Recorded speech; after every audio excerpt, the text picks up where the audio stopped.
سلام، وقتت بخیر. بیا چند دقیقه با هم مدیتیشن کنیم تا آرزوهامون و خواسته هامون رو بتونیم محقق کنیم و وارد دنیای فراوانی بشیم. راحت بشین یا دراز بکش. چشماتو ببند، دستات رو روی قلبت یا زانوت بذار. کف دستها به سمت بالا باشه. چند دقیقه نفس عمیق بکش. دم هوا رو عمیق از بینی به داخل بدن بکش. شکمت رو پر کن. بازدم.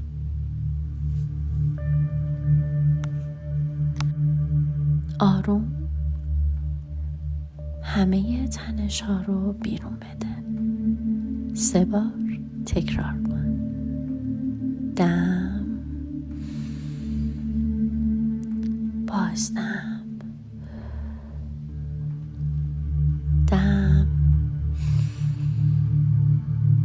بازدم، دم، بازدم. حالا نفس هات طبیعی میشن. تصور کن یک نور سفید طلایی درخشان از بالای سرت وارد بدن میشه. این نور انرژی فراوانی کائناته. با هر دم بدنت پر از آرامش، شادی و قدرت جذب میشه. با هر بازدم هر شک، ترس یا محدودیت رو مثل دود بیرون بده. دم، بازدم. حالا آرزوی اصلیت رو به ذهن بیار. اون رو با تمام جزئیاتش ببین. رنگ‌ها، صداها، بوها،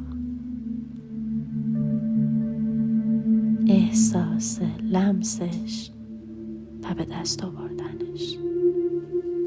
خودت رو ببین که همین الان بهش رسیدی. احساس کن شادی، هیجان و آرامش قلبت رو احساس کن. لبخند بزن. انگار واقعا داره اتفاق میفته توی دلت.